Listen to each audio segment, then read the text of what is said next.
بسم الله الرحمن الرحيم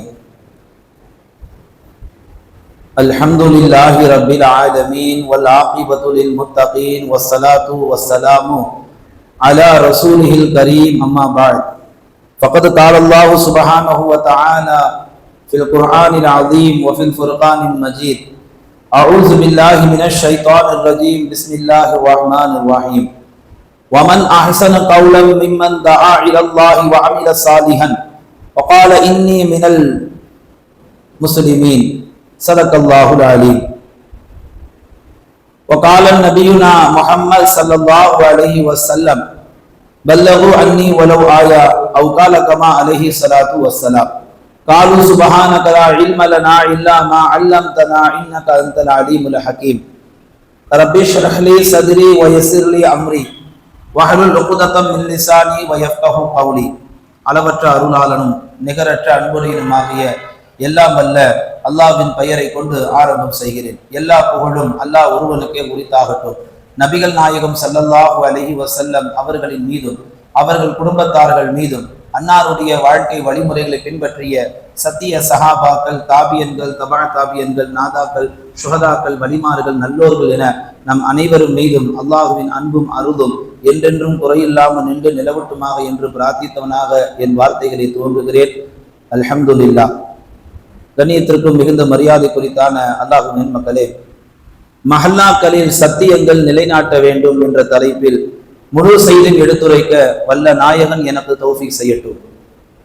மேலான பெருமக்களே, அல்லாஹு ரப்புல் ஆலமீன் இந்த உலகத்திலே மனிதர்களை கோடான கோடி மனிதர்களை படைத்திருக்கிறார்.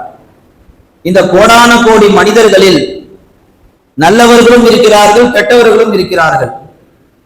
அதில் ஒரு மஹல்லாவில் வாழக்கூடிய பலதரப்பட்ட குடும்பங்கள் இருக்கக்கூடிய முஸ்லிம், குறிப்பாக ஒரு முஸ்லிம் மட்டும் நான் தொழுகிறேன், நான் அமல் செய்கிறேன் என்று இருந்து விடாமல் அந்த முஸ்லிம் தன்னை போன்று பிறரும் அமல் செய்ய வேண்டும், நன்மையில் ஈடுபட வேண்டும், சத்தியங்களை உறக்க சொல்ல வேண்டும் என்ற எண்ணத்தில் வாழ வேண்டும் என்பதுதான் அல்லாஹ்வுடைய நாட்டம். ஆனால் ஒவ்வொரு ஊர்களிலும் நம்மால் பார்க்க முடியும், ஏதோ ஒன்று ரெண்டு ஊர் சொல்வதை போன்று இருக்கும். மற்ற எல்லா ஊர்களும் சொல்லி வைத்ததை போன்று அவரவர்கள் தொழுகிறார்கள், அவரவர்கள் அமல் செய்கிறார்கள், அவரவர்கள் அவரிடத்தில் இருந்து கொள்கிறார்கள். இந்த மார்க்கத்தை எடுத்து சொல்ல வேண்டிய, சத்தியங்களை உறக்க சொல்ல வேண்டிய முஸ்லிம்களாகிய நாம் அதிலிருந்து கொஞ்சம் பின்வாங்கி வாழக்கூடிய இந்த நிலை மிக மோசமானது. குர்ஆனிலே அல்லாஹ் தஆலா சொல்லுவான், வமன் அஹ்ஸனு கௌலன் மிம்மன் தஆ இலல்லாஹ். ஒரு உண்மையான முஸ்லிம் யார் என்று சொன்னால், யார் மக்களை அல்லாஹ்வின் பக்கம் அழைத்து அப்படிப்பட்ட மக்களை அமீர சாலிஹன் நல்ல அமல்களை செய்ய வைத்து வகால இன்னனி மினல் முஸ்லிமீன், நான் முஸ்லிம்களில் இருந்தும் சிறந்தவன் என்று சொல்கிறானோ அப்படிப்பட்ட ஒரு அழகான முஸ்லிமை தவிர வேற எந்த முஸ்லிம் அழகு என்பதை அல்லாஹ் குர்ஆனிலே கேட்கிறார். வெறுமனே ஒரு தாடி, ஒரு தொப்பி அல்லது ஏதாவது வெண்மையான ஆடை, இது ஒரு சில அடையாளங்களை வைத்துக் கொண்டு நாங்கள் ஒரு முஸ்லீம் என்று சொல்லுவதை விட மக்களை நேர்வழியின் பக்கம் அழைத்து அந்த மக்களுக்கு நல்ல அமல்களை சொல்லி தந்து அந்த நல்ல அமல்களை மக்கள் செய்ய வேண்டும் என்ற ஆர்வத்தை உண்டாக்கி அதற்கு பின்னால் வகால இன்னனி மினல் முஸ்லிமீன் என்று சொன்னால் அதில் ஒரு அர்த்தம் இருக்கிறது. இன்றைக்கு இந்த ஆயத்தின் அடிப்படையில் முஸ்லிம்கள் இருக்கிறார்களா என்றால் கண்டிப்பாக இல்லை. ஒரு ஊரில் ஒரு மஹல்லா, இன்னும் மிக குறைந்த பட்சத்தில் அந்த மஹல்லா முறைப்படுத்தப்பட்ட ஒரு மஹல்லாவாக உருவாக வேண்டும் என்று சொன்னால் அந்த மஹல்லாவில் உள்ள 4 அம்சங்கள் எப்பொழுதும் நிலைத்திருக்க வேண்டும். ஒரு முஸ்லிம் மஹல்லா என்று சொன்னால் அந்த மஹல்லாவில் 4 விஷயங்கள் கண்டிப்பாக நிலைநாட்ட வேண்டும். ஒன்று, அந்த மஹல்லாவிலே மக்தப் மதர்சா தினந்தோறும் நடக்க வேண்டும். ஒரு மஹல்லாவிலே மக்தப் காலை மாலை நடக்கின்ற பொழுதுதான் அந்த மக்தபின் வழியாக இந்த சமுதாயத்திற்கு இறை அச்சமுள்ள மருத்துவர்களாக, இறை அச்சமுள்ள வழக்கறிஞர்களாக, இறை அச்சமுள்ள ஒவ்வொரு துறையிலும் மனிதர்கள் உருவாகி வருவார்கள். எல்லாரும் அஜர்த்துக்கு ஆலிம் சாக்கு ஓதுறது கிடையாது, எல்லாரும் துனியாவுடைய இல்மு தான் படிக்கிறோம். அந்த துனியாவுடைய இல்மை படிப்பதற்கு முன்னால் மக்தபுகளுக்கு செல்ல வேண்டும். எனவே ஒரு மஹல்லா உருப்பட வேண்டும் என்றால், ஒரு மஹல்லா முன்மாதிரியாக உருவாக வேண்டும் என்றால் அந்த மஹல்லா மக்தபு காலை மாலை முறைப்படுத்தப்பட்ட ஒரு கட்டமைப்பில் அந்த மக்தப் நடத்த வேண்டும். இரண்டாவது, அந்த மஹல்லாவில் உள்ள பெற்றோர்கள், அந்த பிள்ளைகளை பெற்றெடுத்த பெற்றோர்கள் எல்லா நிலையிலையும் தங்கள் பிள்ளைகள் மீது முழு கவனம் செலுத்த வேண்டும். ஏனென்றால் நல்ல மனிதர்களும் கெட்ட மனிதர்களும் உருவாவதும் அன்னையும் தந்தையினுடைய வளர்ப்பில் தான். ஒரு தந்தையும் ஒரு தாயும் முறையானவர்களாக சத்தியத்தை எடுத்து சொல்லக்கூடியவர்களாக இருந்தால் அந்த பிள்ளைகள் சத்தியவான்களாக உருவாவார்கள். இரண்டாவது, பெற்றோர்கள் முறையாக இருக்க வேண்டும். மூன்றாவது, அந்த மஹல்லாவிலே மக்களுக்கு ஆசிரியர் பாடம் நடத்தக்கூடிய அந்த உஸ்தாதுமார்கள் சமுதாயத்தின் மீது அக்கறை உள்ளவர்களாக இருக்க வேண்டும். ஒரு சம்பளத்திற்கு வேலை செய்யாமல், வாங்குற சம்பளத்துக்கு வேலை செய்தால் போதும் என்று இல்லாமல், நம்மிடத்தில் ஒப்படைக்கப்பட்ட மாணவ மாணவிகளை இந்த சமுதாயத்திற்கு அக்கறை உள்ளவர்களாக, முன்மாதிரி உள்ளவர்களாக உருவாக்க வேண்டும் என்ற அந்த எண்ணம் ஆசிரியர்களிடத்தில் கவலையாக இருக்கு. அப்படிப்பட்ட ஆசிரியர்களை நியமிக்க வேண்டும். நான்காவது, அந்த ஊரில் இருக்கக்கூடிய பொறுப்புதாரிகள், அந்த மஹல்லாவுக்கு யார் பொறுப்புதாரிகள் அவர்கள். இந்த 4 அமைப்புகளும் ஒரு மஹல்லாவிலே கட்டமைக்கப்பட்டு விட்டால் அந்த மஹல்லாக்களில் ஆக சிறந்த மஹல்லா, அந்த மஹல்லா சத்தியத்தை எடுத்து சொல்வதில் முன்மாதிரியான மஹல்லா என்பதை அல்லாஹ் குர்ஆனிலே இந்த ஆயத்தின் வழியாக சுட்டி காமிக்கிறார். மேலான பெருமக்களே, முஸ்லிம்களின் ஒவ்வொருவரும் யார் யார் எந்தெந்த மஹல்லாவிலே வசிக்கிறோமோ அவரவர்கள் அந்தந்த மஹல்லாவில் வாழும் காலங்களில் தன்னால் முடிந்த சத்தியங்களை அவ்வப்போது மஹல்லா வாசிகளுக்கு எடுத்து சொல்லிக் கொண்டே இருக்க வேண்டும். ஒரு கடுகளவு சத்தியமாக இருந்தாலும் அதை மறைக்க கூடாது. கடுகளவு சத்தியத்தை யார் மறைக்க தோன்றுகிறார்களோ அந்த கடுகளவுடைய சத்தியத்தின் மூலமாக காலங்கள் உரண்டோட எல்லா சத்தியங்களையும் அந்த மஹல்லாவில் வாழவர்கள் புறக்கணிக்கக்கூடிய ஒரு சூழல் நம்மால் பார்க்க முடியும். கோட்டக்குப்பத்துல நீங்க பாத்தீங்கன்னா பல சுவர்கள்ல ஒட்டப்பட்ட ஒரு போஸ்டர், விபச்சாரம், கஞ்சா, போதை, மது இவையெல்லாம் இங்கு தலைக்கு மேல் ஆடிக்கொண்டிருக்கிறது, இவையெல்லாம் தடுக்கப்பட வேண்டும், இவை அனைத்திற்கும் தடை செய்யப்பட வேண்டும் என்று மேல் அதிகாரிகளுக்கு ஒரு புகார். அந்த அதிகாரத்தில் உள்ளவர்கள் அதை கவனத்தில் எடுத்து ஒரு சமுதாயம் கெட்டு போய்விடக் கூடாது என்று வேகமாக வேலை செய்தால் அந்த மஹல்லா பரிசுத்தம் அடையும். ஆனால் அதிகாரிகள் அவ்வளவு சீக்கிரத்தில் அதை கவனத்தில் எடுக்க மாட்டாங்க. நபிகள் நாயகம் ஸல்லல்லாஹு அலைஹி வஸல்லம் வாழ்ந்த காலத்தில் இல்லாத அனாச்சாரங்கள் இப்ப நடக்குது. ரசூலுல்லாஹ்வுடைய காலத்திலேயே ரசூலுல்லாஹ் ஹயாத்தா வாழும் பொழுது எவ்வளவு அனாச்சாரங்கள், விபச்சாரங்கள், மது, சூது, எத்தனை தவறுகள், அத்தனை தவறுகளையும் ரசூல் ஸல்லல்லாஹு அலைஹி வஸல்லம் எப்படி கையாண்டார்கள்? செவருக்கு செவரு போஸ்டர் அடித்தார்களா அல்லது தனக்கு மேல் உள்ள அதிகாரத்தில் ரசூலுல்லாஹ் போய் முறையிட்டார்களா என்று பார்த்தால் எதையும் செய்யவில்லை. ரசூலுல்லாஹ் நேரடி களத்தில் இறங்கினார்கள். என்ன செய்தார்கள்? மக்காவில் அசத்தியங்கள் ஓங்கிக் கொண்டிருந்த காலத்தில் சத்தியத்தை உள்ள கொண்டு வந்தார்கள். சத்தியங்கள் உள்ள வந்து விட்டால் அசத்தியங்கள் வெளியே போய்விடும். ஒரு மஹல்லா ஓரத்துல வாசலை நின்றுகிட்டு ஒரு காலத்துல இந்த மஹல்லா எப்படி இருந்தது, இன்னைக்கு எப்படி இருக்கு அப்படி பேசிட்டு போறதுல அக்கறை.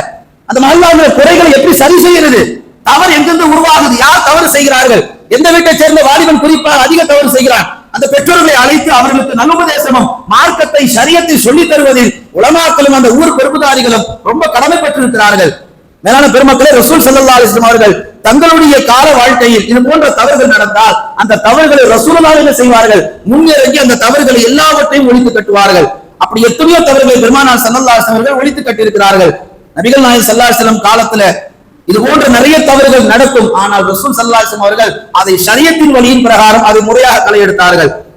ஹதீஸ்ல வரக்கூடிய செய்தி, ரசூல் ஸல்லல்லாஹு அலைஹி வஸல்லம் சொல்லி காமிப்பார்கள், பல்லகு அன்னி வலவ் ஆயா, என்னை தொட்டு ஒரு செய்தி நீங்கள் கேள்விப்பட்டால், பயான்களில் எந்த பயான்களிலும் அது பொறுமையோ அல்லது பெருமையோ அல்லது ஏதாவது ஒரு வகையான எந்த சப்ஜெக்ட்ல என்ன பத்தி ஒரு செய்தி உங்க காதுல வந்து விடுதோ, தயவு செய்து அந்த செய்தியை மக்கள்கிட்ட கொண்டு போய் சேர்த்துருங்க.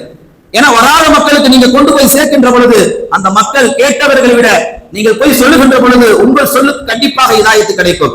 ஒரு அரை மணி நேரம் முன்னாடி உட்கார்ந்து பயான் கேட்கிறவருக்கு கிடைக்காத ஹிதாயத்து அதை கேட்டுட்டு போய் வீட்டுல சொல்றாரு பாருங்க, அவங்களுக்கு கண்டிப்பா ஹிதாயத்து கிடைக்கும்.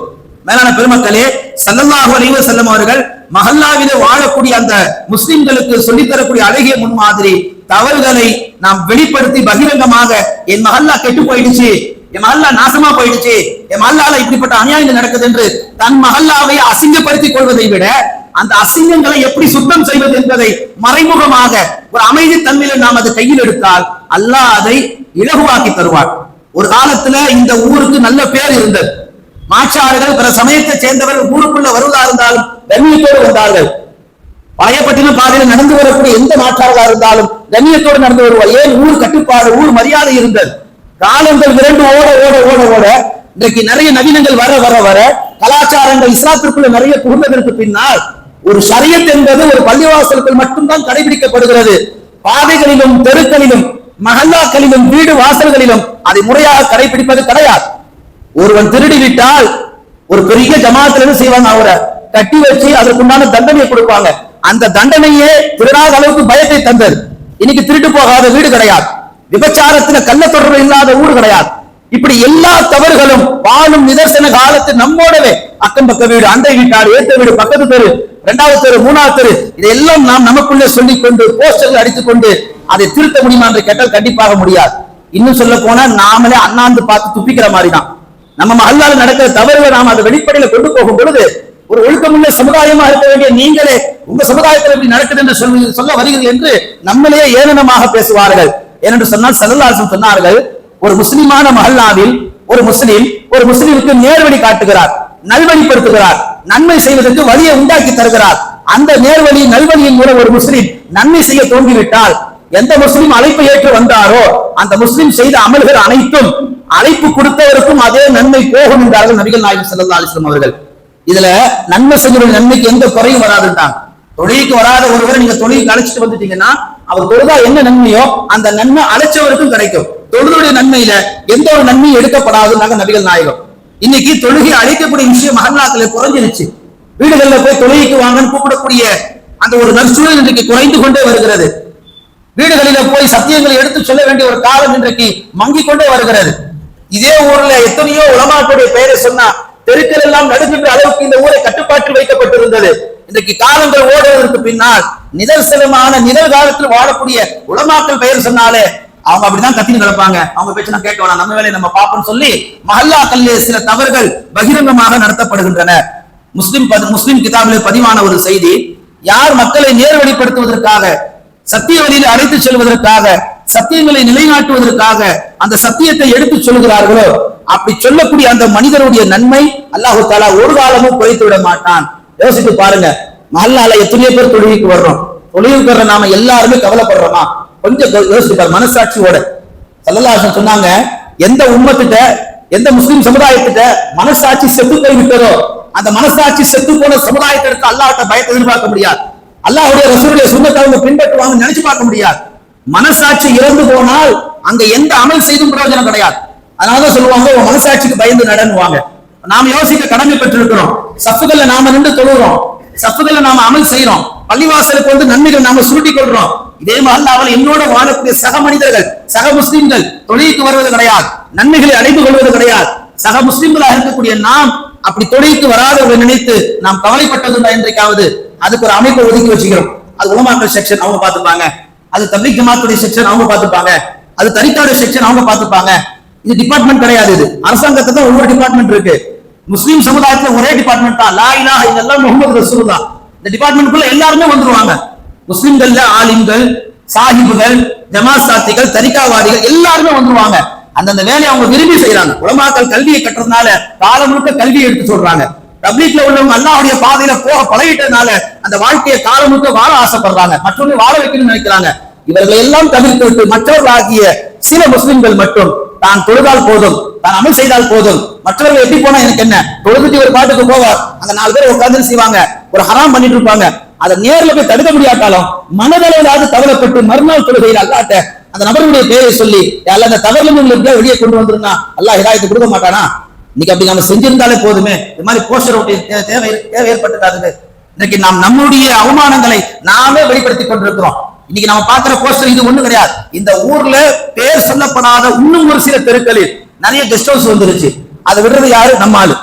காசு பணத்திற்காக அந்த காசை ரெட்டிப்பாக சம்பாதிப்பதற்காக ஒரு இஸ்லாமிய சேர்ந்த முஸ்லீம் ஒரு கெஸ்ட் ஹவுஸை நல்ல விதமாக பயன்படுத்தினால் பரவாயில்லை, எனக்கு வாடகை வந்தால் போதும் என்று சொல்லி ஒரு மது அருந்துபவனையோ அல்லது விபச்சாரம் செய்பவனையோ அல்லது சூது விளையாடுபவனையோ நீ வாடகைக்கு விட்டுட்டேன்னு சொன்னா அந்த மஹல்லாவில் எந்த தவறு நடந்தாலும் அந்த தவறினுடைய தண்டனை அந்த மஹல்லாவில் எல்லாருக்கும் வந்து இறங்கும். ஊர்ல உள்ளவங்க எல்லாருமே இதை கடமைப்பட்டிருக்கிறோம், இதை பத்தி கவலைப்படணும், இதை பத்தி அக்கறை எடுக்கணும். நம்ம மஹல்லால இப்படி இருக்கா, அப்படி இருந்தா என்ன செய்ய, யாருகிட்ட முறையா சொல்லணும், யார்கிட்ட போய் சொன்னா இந்த வேலை சரியா நடக்கும் அப்படி என்பதை வாழும் முஸ்லிம்கள் மஹல்லாக்களில் கவலைப்பட கடமைப்பட்டிருக்கிறோம். ஒரு மஹல்லால 100 முஸ்லிம் வீடு இருக்கு, அதுல 10 முஸ்லிம் வீட்டை சேர்ந்தவங்க மட்டும் பள்ளிவாசலுக்கு தொழுகைக்கு வர்றாங்க. அப்ப அந்த 10 முஸ்லிம் வீட்டை சேர்ந்த அந்த நபர்களில் அந்த தொழுகைக்கு வர்றவங்க ஈமான்ல இருப்பாங்க, அவங்க வீட்டுல அவங்க மனைவி ஈமான்ல இருப்பாங்க, அவங்க பிள்ளைங்க ஈமான்ல இருப்பாங்க, அந்த குடும்பமே ஈமான்ல இருக்கும். ஏன் அந்த வம்சாவளியே ஈமான்ல பயணிக்கும். மீதி 90 வீட்டு முஸ்லிம்கள் பள்ளிவாசல் தொடர்பு இல்லை, பள்ளிவாசலுக்கு தொழுகைக்கு வருவதில்லை. எந்த நன்மையான மஜ்லிஸ்களிலும் முஸ்லிம் சமுதாயம் மஹல்லாவில் வாழக்கூடிய முஸ்லிம்கள் எந்த நல்ல நிகழ்ச்சிகளிலும் கலந்து கொள்வதில்லை என்று சொன்னால் கொஞ்சம் ஆழமா யோசிச்சு பாருங்க. நன்மையில வராத முஸ்லிம் குடும்பத்தார்கள் அந்த குடும்பத்துல யாருக்காவது ஈமான் நிலையா இருக்குமா? ஒருத்தன் பாட்டில் ஆட்டினாலே போதும் ஓடிடுவான் குடிக்கிறதுக்கு, ஒருத்தன் பெல் அடிச்சாலே போதும் இங்க போயிடும், ஒருத்தன் மிஸ்டு கால் கொடுத்தாலே போதும் ஈமான் பறந்து போயிடும். எத்தனை நிகழ்வுகளை நாம் கேட்கிறோம். ஒரு மஹல்லாவுல முஸ்லிம் குடும்பம் அதிகமா பள்ளி தொடர்பு இல்லாம இருந்தா, நன்மையின் பக்கம் வராம இருந்தா, அந்த வராத குடும்பங்களில் உள்ள அனைத்து நபர்களும் கண்டிப்பாக ஒரு காலத்துல ஈமானை இழக்கக்கூடும். அப்படி ஈமானை இழக்கக்கூடிய நேரத்தில் அந்த வம்சத்தில் யாருமே கடைசி மனிதர் ஈமானுடையவராக இருக்கவும் முடியாது, பார்க்கவும் முடியாது. அப்படிப்பட்ட சூழல் தான் இன்றைக்கு ஒவ்வொரு மஹல்லாக்களிலும், குறிப்பா ஒரு சில மஹல்லாக்களில் உருவாகி கொண்டிருக்கிறது. இது போன்ற கவலையான விஷயங்களை எந்த மஹல்லாவில் இது அதிகமாக இருக்கிறதோ அந்த மஹல்லாவை சேர்ந்த மக்தப் ஆசிரியர்கள், அந்த மஹல்லாவை சேர்ந்த பெற்றோர்கள், அந்த மஹல்லாவை சேர்ந்த பொறுப்புதாரிகள் இதையெல்லாம் கவனத்தில் எடுத்து அந்த மஹல்லாவை எப்படி சரி செய்தால் அந்த அவமானங்களையும் அசிங்கங்களையும் வெளியேற்ற முடியுமோ அது சீக்கிரமாக வெளியேற்றலாம். இல்லைன்னு சொன்னாக்கா, நாங்க போஸ்டர் ஒட்டி இருக்கிறோம், நாங்க அதிகாரிகிட்ட சொல்லி இருக்கிறோம், அவங்க ஆக்ஷன் எடுப்பாங்க, அவங்க நடவடிக்கை எடுப்பாங்கன்னு சொன்னா தொழுற மக்கள் தொழுதுட்டு தான் இருப்பாங்க, தாவா கொடுக்குற மக்கள் தாவா கொடுத்துட்டு தான் இருப்பாங்க, நன்மை செய்யறவங்க நன்மை செஞ்சுட்டு தான் இருப்பாங்க, தீமை செய்யறவங்க எனக்கு என்ன ஒரு மக்கள் தீமை செஞ்சுட்டு தான் இருப்பாங்க. மேலான பெருமக்களே, நன்றா யோசிச்சு பாருங்க. ஒரு அல்லாஹ்வுடைய அதாபு ஒரு ஊர்ல இறங்குதுன்னு சொன்னா அந்த ஊர்ல யாரு தொழுதாலும் எல்லாருக்கும் பாதிப்பு தான். ஒருவர் மட்டும் எப்பொழுதுமே தொழுது கொண்டிருக்கிறார், அவர் எந்த நன்மையும் எந்த தீமையும் எடுத்து சொல்றது இல்ல. அல்லாஹ்வுடைய அதாபு வருகின்ற பொழுது அல்லாஹ் அந்த நன்மை செய்யக்கூடிய மனிதரையும் சேர்த்து அழிப்பான் என்பதாகத்தான் நபிகள் நாயகம் ஸல்லல்லாஹு அலைஹி வஸல்லம் சொன்ன ஹதீஸை நம்மால் பார்க்க முடிகிறது. ஏனென்றால் நபி ஸல்லல்லாஹு அலைஹி வஸல்லம் வாழ்க்கையை கவனித்து பாருங்கள். எல்லா தருணத்திலும் இந்த இஸ்லாத்தை நாவால் பரப்பியவர்கள், போற இடமெல்லாம் தன்னுடைய தீனுடைய பேச்சை மக்களுக்கு சொல்பவர்கள். ரசூல் ஸல்லல்லாஹு அலைஹி வஸல்லம் வெறுமனே பேச்சை மட்டும் கொண்டு இந்த தீனை பரப்பவில்லை, சமயங்களிலே தங்களுடைய பழக்க வழக்கங்களை கொண்டு இந்த தீனை பரப்பி இருக்கிறார்கள். சில இடங்கள்ல பேசக்கூடாது, அமல் செஞ்சாலே போதும், அதுவே தாவா தான்.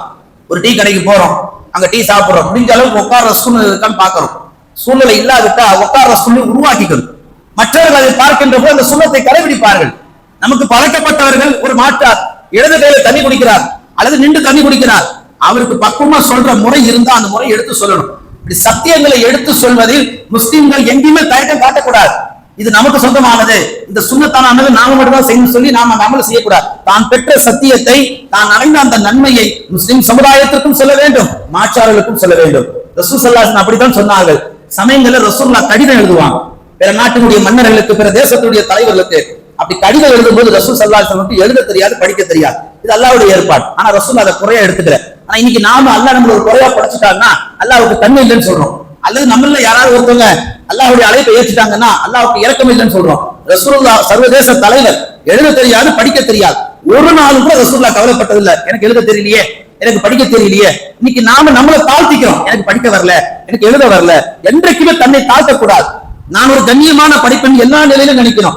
ரசூல் ஸல்லல்லாஹு அலைஹி வஸல்லம் எழுதுறதுக்கு ஒரு சஹாபி வச்சிருப்பாங்க. அந்த சஹாபியை கூப்பிடுவாங்க, என்ன எழுதணுமோ எல்லாத்தையும் எழுதிட்டு கடைசியில அந்த வரி என்ன இருக்குன்னு கேட்டீங்கன்னா, நீங்க சீக்கிரமா இஸ்லாத்துக்கு வந்துருங்கன்னு.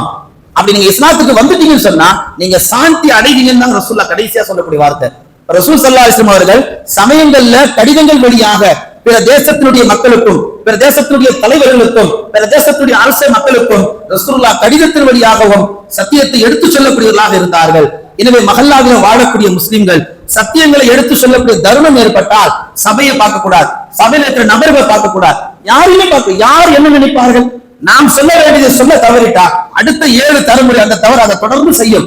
ஒரு நிக்கா வீட்டுல ஒரு தவறு நடக்குது, தாராளமா எடுத்து சொல்லுங்க, ஒன்னும் தவறு கிடையாது. கழுத்துல எந்த கத்தியும் வரப்போறது கிடையாது. ஒரு மைத்துக்குள்ள ஒரு தவறு தாராளமா எடுத்து சொல்லுங்க, எந்த தவறும் கிடையாது. அபூதர் ரலியல்லாஹு அம்ர் இப்னு ஆஸ் என்று சொல்லக்கூடிய ஒரு சஹாபி அவர்கள் அறிவிக்கிறார்கள், நான் 3 கட்டங்களை தாண்டி வந்திருக்கிறேன் வாழ்நாளில். முதல் கட்டம், நான் நபிகள் நாயகத்தை கொண்டே ஆக வேண்டும் என்று துடியாய் துடித்தவன். ஒரு கட்டத்தில் நான் நபியை ஈமான் கொண்டதற்கு பின்னால், அந்த நபியை பார்த்ததற்கு பின்னால் என் உள்ளத்தில் இருந்த கொலவெறி இல்லாமல் போனது. 2வது கட்டம், நான் நபிகள் நாயகத்தை அவருடைய சுன்னத்தை ஒன்று விடாமல் பின்பற்றியவன், நபிகள் நாயகத்தை போன்று வாழ ஆசைப்பட்டவன். 3வது கட்டம், தன் மகனுக்கு சொல்லி காண்பிக்கிறார், அம்ர் இப்னு ஆஸ், நான் மரணித்து விட்டால் என் மௌத்தை வச்சுக்கிட்டு யாரும் ஒப்பாரி வைக்காதீங்க, என்னுடைய மௌத்தை வச்சுக்கிட்டு யாரும் சத்தம் போட்டு அழுகாதீங்க. நான் மௌத்தா போயிட்டா குர்ஆன் ஓதுங்க, எனக்காக இஸ்திக்பார் செய்யுங்க. இன்னைக்கு மைத்து வீடுகள்ல ஒரு மையத்தை படுக்க போட்டதுக்கு பின்னால எப்படி மௌத்தா போனாங்க? ரொம்ப பாவம், எவ்வளவு கஷ்டப்பட்டு இருப்பாங்க. இதெல்லாம் பேச வேண்டிய வார்த்தையே கிடையாது. ஹைர் தக்தீர் முடிந்து விட்டது, முடிஞ்சு போனது. அடுத்து என்ன? அந்த மைத்துக்கு என்ன செய்ய வேண்டும்? யாசின் ஓத வேண்டும். அந்த மைத்துக்கு என்ன செய்யணும்? குர்ஆன் ஓத வேண்டும். அந்த மைத்துக்கு இஸ்திக்பார், அந்த மைத்துக்கு என்ன செய்யணும்? தான தர்மம், இதைத்தான் செய்யணும். ஒரு நன்மை எடுத்து சொல்ல வேண்டிய இடங்களில், ஒரு சத்தியத்தை எடுத்து சொல்ல வேண்டிய இடங்களில் முஸ்லிம்கள் வாய் மூடி இருந்தால் அந்த சத்தியங்கள் எந்த காலத்திலும் சொல்ல முடியாது.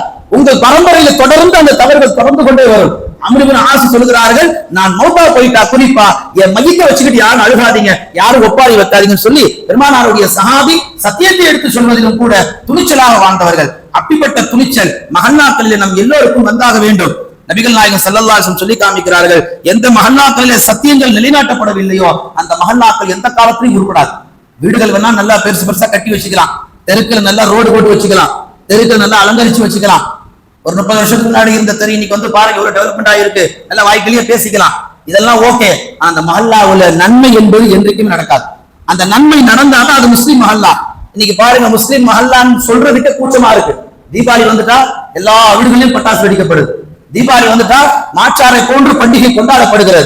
பிற மதத்துடைய கலாச்சாரம் நடுரோட்ல உட்கார வச்சு 4 பேர் உட்கார்ந்து கும்பலா கேக் வெட்டுறது, நடுரோட்ல நின்று யாருக்கு வழி விடாம வாகனங்களை வச்சு சத்தம் போடுறது, அக்கம்பக்க வீட்டுல குழந்தைகள் தூங்கினா அதை காதல வாங்கிக்காம சத்தம் போடுறது, பள்ளிவாசல் பக்கத்துல சத்தம் போடுறது. ஒரு மஹல்லாவுல வாலிபர்கள் எப்படி இருக்கணும், பெரியவங்க எப்படி இருக்கணும், மஹல்லால குடியிருப்பவர்கள் எப்படி இருக்கணும், எந்த அடிப்படை ஒழுக்கமும் இல்லாம ஒரு வீடு கட்டிட்டோம் நாம் எப்படி வேணா இருக்கலாம் இருப்பது அல்ல. ஒரு மஹல்லாவில் வசிக்கக்கூடிய முஸ்லிம்கள் ஷரியத்தின்படி வாழ வேண்டும். மாற்றார்கள் போன்று நாம் வாழ துவங்கினால் நம்மள்ட்ட எந்த சுன்னத்தையும் பார்க்க முடியாது, எந்த சத்தியத்தையும் நம்மளால எடுத்து சொல்லவே முடியாது. எத்தனை முஸ்லிம்கள் காலேஜ்ல படிக்கக்கூடிய மாணவிகள் புர்கா அணிந்து போறாங்க, ஆனா அந்த முகத்தை மூடுறது கிடையாது. அப்பா அம்மா என்ன பண்றீங்க, என்ன பண்றீங்க? நீங்க பெத்த பிள்ளைய கஷ்டப்பட்டு வளர்த்த பிள்ளைய எவ்வளவு சிரமப்பட்டு வளர்த்திருப்பீங்க. ஒரு 2 வயசு வரைக்கும் வளர்க்கிற சிரமம் எவ்வளவு சிரமம் பெற்றவங்களுக்கு தெரியும், வளர்த்தவங்களுக்கு தெரியும், வாலிபர்களுக்கு தெரியாது, அனுபவங்களுக்கு தான் தெரியும். ஒரு 2 வயசு வரைக்கும் அந்த பிள்ளை வாந்தி எடுத்தா, மோஷன் போனா, அந்த பிள்ளை தூங்கணும், எவ்வளவு சிரமப்படுறோம். அந்த பிள்ளை நல்லா வளர்ந்த ஒரு கருத்துக்கள் வந்ததுக்கு முன்னாடி இப்படி தருதலையா ஊர்ல நாம 4 பேர் பாக்குற மாதிரி முகத்தை திறந்து போட்டு போக சொல்லக்கூடிய தாய் தகப்பர்களே, நீங்க எல்லாம் முஸ்லிம்களா? இன்னைக்கு காலையில ஒரு கேவலமான கன்றாவி காட்சி. ஒரு சிக்னல்ல ஒரு இஸ்லாமிய பெண்மணி, காலேஜில் படிக்கக்கூடிய பெண்மணி ரோட்ல நடந்து வர்றான், ஆனா வரக்கூடிய வேகம் ஒரு ஆணை போன்று நடந்து வர்றான். பெண் நடக்கக்கூடாது. ஒரு ஆணை போன்று நெஞ்ச நிமித்திக்கிட்டு முகத்தை திறந்து போட்டு அப்படியே ஒரு ஹராம், அந்த உதட்டுக்கு லிப்ஸ்டிக், அதுலயும் ஒரு சில பேர் இவ்வளவு மைனூட்டா கவனிக்கிறீங்க ஆசிரியத்தீங்க அப்படின்னு கேட்காதீங்க. ரோடுகள்ல சில தவறுகள் கண்களுக்கு படுவதை போன்று தெரிகிறது. அப்போ முஸ்லிம்கள் சில தவறுகள் துணிச்சலாக செய்கின்ற பொழுது பெற்றோர்கள் அந்த தவறுகளை சுற்றி காமித்து சத்தியங்களை எடுத்து சொல்வதில் பெற்றோர்கள் என்னைக்குமே தயக்கம் காட்டக்கூடாது.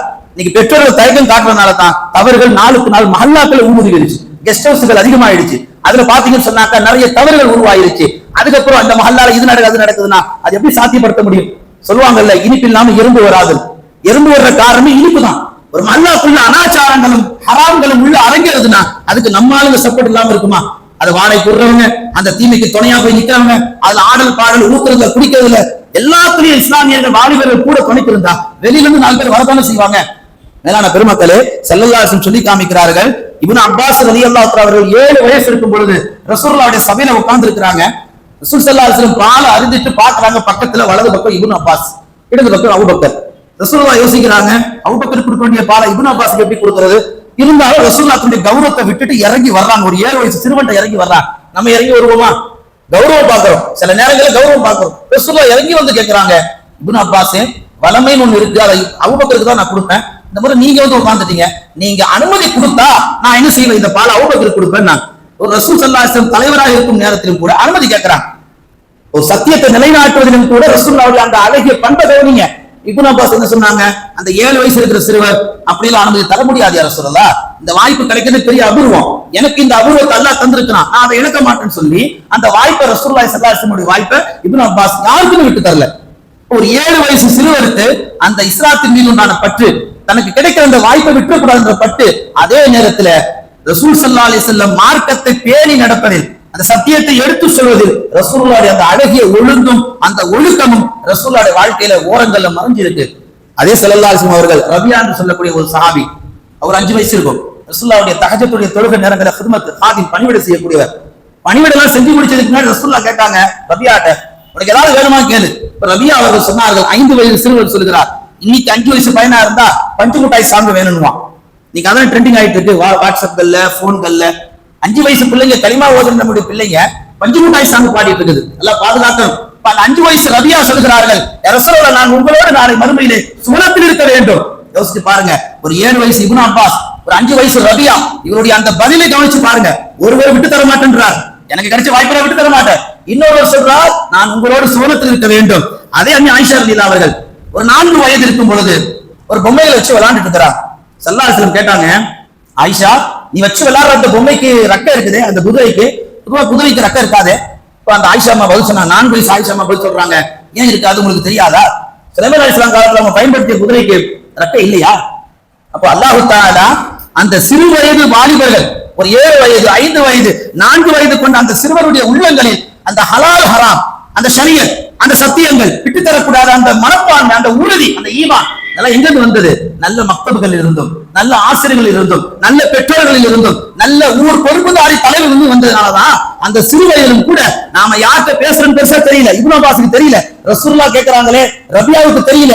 இப்ப ரசூலுல்லாஹ் என்ன கேட்டா, இப்ப நம்ம இருக்கிற கஷ்டத்துக்கு நம்மள்ட்ட ஒருத்தர் கேட்டா நம்ம என்ன சொல்லுவோம்? ஒரு 10 லட்சம் ரூபாய் அமௌண்ட் வேணும் நம்ம கேட்போம். ஆனா ரபியா அவர்கள் என்ன சொர்க்கத்தை கேட்கிறாங்க, ஆயிஷா அம்மா எப்படி பேசுறாங்க பாருங்க. இப்ப இந்த பதில்கள் எல்லாம் அவர்கள் உருவாக்கிய இந்த 4 கட்டமைப்புகள் இன்னைக்கு அது எந்த மஹல்லாவிலும் கிடையாது, எல்லாம் பேருக்கு பயன்படுத்தப்படுகிறது. மேலான பெருமக்களே, அல்லாஹ் குர்ஆன்ல பேசுவான், சத்தியத்தை எந்த அளவுக்கு நீங்க நிலைநாட்டுறீங்களோ அந்த அளவுக்கு அல்லாஹ்வுடைய உதவி உங்களோட எப்பவுமே இருக்கும். மூசா அலைஹிஸ்ஸலாம் காலத்துல சூனியக்காரங்க ஒண்ணு சேர்ந்தாங்க. மூசாவை பார்த்து கேக்குறாங்க, காலு யா மூசா இம்மா அன் துல்கிய வ இம்மா அன் நகுன் அஃதல மின் அல்கா. மூசாவை முதல்ல நீ போடுறியா இல்ல நாங்க போடட்டுமா? சூனியக்காரங்க கேட்டபோது மூசா அலைஹிஸ்ஸலாம் சொன்னாங்க, முதல்ல நீங்களே போடுங்க. இந்த சூனியக்காரங்க கையில இருந்த அந்த தடியை போட்டாங்க, அது மேஜிக்கா மாறியது. ஆனா மூசா அலைஹிஸ்ஸலாம் என்ன செய்தார்கள்? அந்த மேஜிக்கை பார்த்துட்டு ஃபஅவுஜஸ ஃபீ நஃப்ஸிஹி கைஃபத்தன், உள்ளத்துல ஒரு பயம் வருது. மூசா அலைஹிஸ்ஸலாம் என்னமோ போட்டாங்க, என்னமோ பொதுவாக இந்த சூனியம் பண்றவங்க, இந்த மந்திரம் பண்றவங்க கையில ஒரு மேஜிக் கையில வச்சிருப்பாங்க, மக்களை உருட்டுறதுக்கு, மக்களை மிரட்டுறதுக்கு சின்னதா ஒரு மேஜிக்கை கத்து வச்சிருப்பாங்க. அது மூசா அலைஹிஸ்ஸலாம் பார்த்தோன்னே மறந்து போயிட்டாங்க. ஃபஅவுஜஸ ஃபீ நஃப்ஸிஹி கைஃபத்தன், உள்ளத்துல ஒரு விதமான பயம் வந்துருச்சு. அல்லாஹ் சொல்றான், குல்னா லா தகஃப் இன்னக அன்தல் ஆயிலா. மூசாவே நீ பயப்படாத. ஏன் பயப்படுற? பயப்படாத, ஒரு கையில் உள்ள தடியை நீ போடு அப்படின்னு அல்லாஹ் சொன்னான். போட்டதுக்கு பின்னால் அந்த தடி பாம்பாக மாறியது. அதை பார்த்த அந்த சூனியக்காரங்க எல்லாருமே குஃப்ர்ல இருந்த அத்தனை பேருமே, ஃபிரௌனுக்கு சப்போர்ட்டா இருந்த அத்தனை பேருமே மூசா அலைஹிஸ்ஸலாம் பின்னாடி வந்துட்டாங்க. அல்லாஹ்வை இறைவனா ஏத்துக்கிட்டாங்க. ஃபிரௌன் என்ன செய்தான்?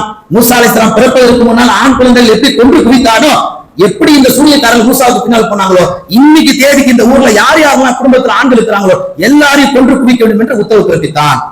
ஆக மூசா அலைஹிஸ்ஸலாம் காலத்துல ஒரு சத்தியத்தை அவர்கள் சொல்லுகின்ற பொழுது ஒரு தடுமாற்றம், ஒரு பயம்.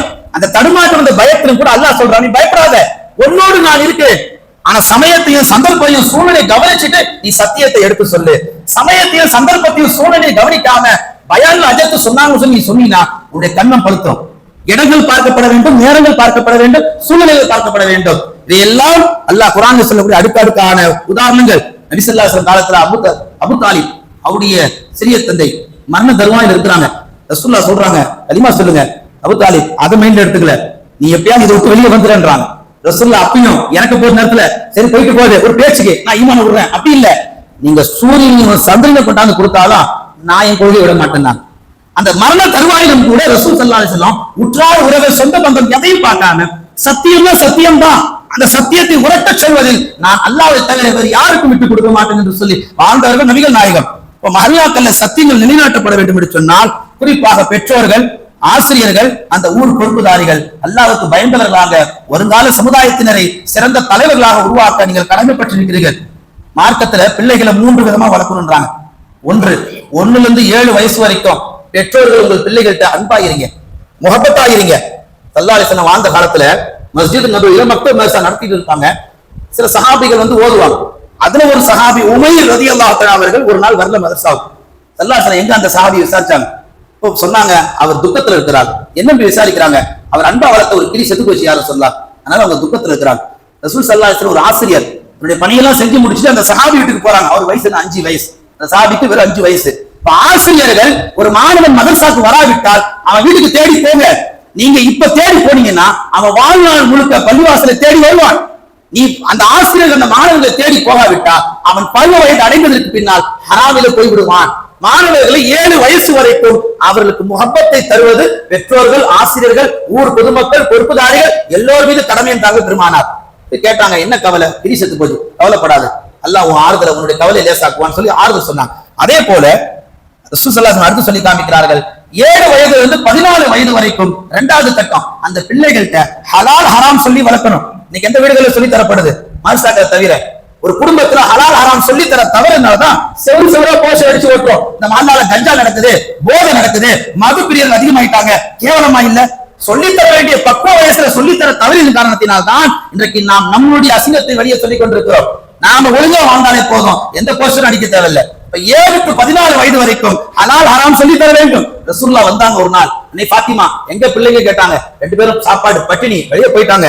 ஸல்லல்லாஹு அலைஹி வஸல்லம் அப்படியே நடந்து போறாங்க. பார்த்தாக்கா ஒரு ஆடு மேய்க்கக்கூடிய இடையன், அவங்க விசாரிக்கிறாங்க. அந்த ஆடு மேய்க்கக்கூடியவர் சொல்லுகிறான், 2 பேரும் இப்படிதான் வந்தாங்க, வந்தவங்க பசியில இருந்தாங்க, நான் பால் கொடுத்தேன் குடிக்க, அதுல ஒருத்தர் குடிக்க வாய் வரைக்கும் போயிட்டாரு, இன்னொருத்தர் பேர் தெரியல, 2 பேர் பேர் தெரியல, இன்னொருத்தர் அதை குடிக்க வேணாம் தடுத்துட்டாரு.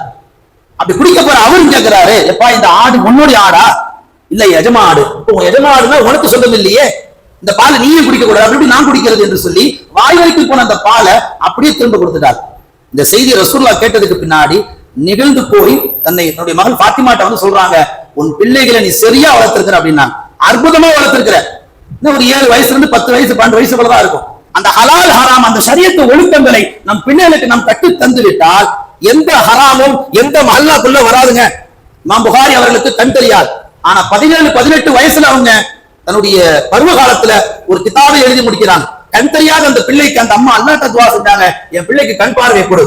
இமாம் ஷாஃபி ரஹ்மத்துல்லாஹி அலைஹி அவர்கள் இந்த சமுதாயத்துக்கு கிடைத்த மிகப்பெரிய வரம், அது தாயாருடைய தியாகம்.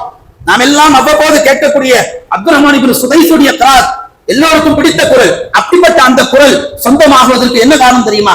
அவர்களே சொல்லி காமிக்கிறார்கள், நான் சிறு வயதிலே சேட்டை செய்யக்கூடியவனாக இருந்தேன், என் தாயார் என்னை திட்டும் பொழுது அல்லாஹ்ட்ட இப்படி துஆ செய்வாங்க, என் மகனை மக்காவுக்கு இமாம் ஆக்கிறேன், இப்படிதான் துஆ செய்வாங்க.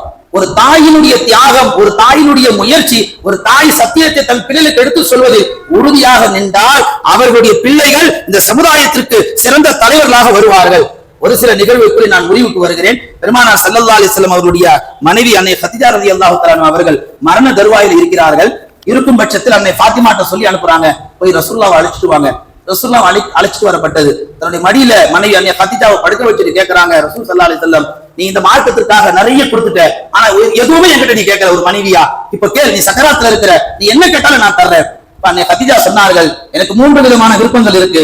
ஒன்று, என் பாவங்கள் மன்னிக்கப்பட வேண்டும் யா ரசூலல்லாஹ், பெண்களுக்கு அந்த இறை அச்சம் வர வேண்டும், பெண்களுக்கு அந்த இறை அச்சம் வர வேண்டும். இரண்டாவது, நான் மௌத்தாகிவிட்டால் நீங்கள் பயன்படுத்தும் ஆடையிலே என்னை கஃனிட வேண்டும் யா ரசூலல்லாஹ். மூன்றாவது, நான் பெற்ற குழந்தைகள் எல்லோருக்கும் என் கரங்களாலே நான் திருமணம் செய்து வைத்து விட்டேன், அன்னை ஃபாத்திமாவுக்கு மட்டும் என்னால் திருமணம் செய்து வைக்க முடியாத ஒரு மோசமான சூழலில் நான் இருக்கிறேன். எனவே என் அன்னை ஃபாத்திமாவை நீங்கள் ஒரு தாயாக, நீங்கள் ஒரு தந்தையாக பொறுப்போடு, ரசூலுல்லாஹ்வுடைய பொறுப்பை பத்தி பேசுறோம், நீங்கள் ஒரு பொறுப்போடு வளர்க்க வேண்டும் என்று அன்னை கதீஜா அவர்கள் ரசூலுல்லாஹ்வுடைய தன்னுடைய மரண தருவாயில சொன்ன உயிர் சாசனம் இதெல்லாம்.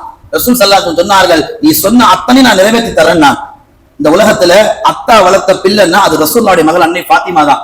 இன்னைக்கு முழு உலகத்திற்கும் எல்லா பெண்களுக்கும் சிறந்த முன்மாதிரி நாம தலைவி அன்னை ஃபாத்திமான்னு சொல்றோமே, அந்த ஃபாத்திமாவை உருவாக்கியதே ஒரு ஆண், ஒரு தந்தை என்பதை இந்த தருணத்தில் நாம் ஞாபகத்தில் வைத்துக் கொள்ள வேண்டும். இதையெல்லாம் சொல்லப்படக்கூடிய நோக்கங்கள், நம்மிடத்தில் எந்த சத்தியங்கள் ஒப்படைக்கப்படுகிறதோ அல்லது நாம் சத்தியங்கள் சொல்ல வேண்டிய இடங்கள் இருந்தால் அதை எடுத்து சொல்வதில் நாம் யாரையும் பார்க்க கூடாது. அந்த சத்தியங்களை அல்லாஹ்வை மட்டுமே மையமாக வைத்து நாம் பயணம் பெற்றால் அல்லாஹ் நம்மோடு நிச்சயமாக சத்தியங்களுக்கு உதவுவான் என்பதாக இந்த வரலாற்றின் வழியாக அல்லாஹ் நமக்கு சொல்லி காமிக்கிறான். இப்படியே நாம காலங்காலமா அந்த ஏரியால தவறு நடக்குது, இந்த மஹல்லால தவறு நடக்குது, இப்படியே சொல்லிட்டு இருந்தா வருங்காலத்துல ஒவ்வொரு மஹல்லாலையும் போஸ்டர் போட்டும். அல்லாஹ் பாதுகாக்க வேண்டும். எனவே மஹல்லாக்களில் உள்ள முஸ்லிம்கள் நீங்கள் தான் உங்கள் குடும்பங்களை பாதுகாக்க வேண்டும், உங்கள் பிள்ளைகளை பாதுகாக்க வேண்டும், உங்கள் குடும்ப மானத்தை பாதுகாக்க வேண்டும். அதற்கு ஒரே வழி தொழுகை விடாமல் தொழுவது, ஷரியத்தை பின்பற்றி நடப்பது, ஒரு ஆணை முழுவதுமாக வீட்டுல தினம் தமிழாக்கம் படிங்க. எந்த வீட்லயா யாராவது கை தூங்க, எங்க வீட்டுல ஃபுல் குர்ஆன் தர்ஜுமா நாங்க படிச்சிருக்கிறோம், எங்க ஃபேமிலில ஃபுல் தர்ஜுமா படிச்சிருக்கோம், யாராவது ஒருத்தவங்க அந்த குர்ஆன் தமிழாக்கம் படித்தாலே எந்த மனிதனும் வழிகட்டு போக மாட்டான். தமிழாக்கம் படித்தாலும் காரணத்தினால் தான் இன்றைக்கு எல்லா குடும்பங்களும் சிதைந்து கொண்டு போயிருக்கிறது. அதே போன்ற நபியுடைய சுன்னத்துக்கள் எல்லாம் வாழ்வில மையமாக எடுத்துக்கொண்டால் அல்லாஹ் அந்த மஹல்லாவை வாழும் காலத்திலே ஒரு முன்னுதாரணமான மஹல்லாவை அல்லாஹ் ஆக்கி தருவான். அப்படிப்பட்ட ஒரு கண்ணியமான ஒரு முன்னுதாரணமான மஹல்லாவாக அல்லாஹ் நம்முடைய மஹல்லாவை ஆக்குவானாக. எதை பேசினமோ எதை கேட்டமோ அதை அமல் செய்யக்கூடிய நற்பாக்கியத்தை அல்லாஹ் நம் எல்லோருக்கும் தருவானாக. வாஹிரு தாவானா அல்ஹம்துலில்லாஹி ரப்பில் ஆலமீன்.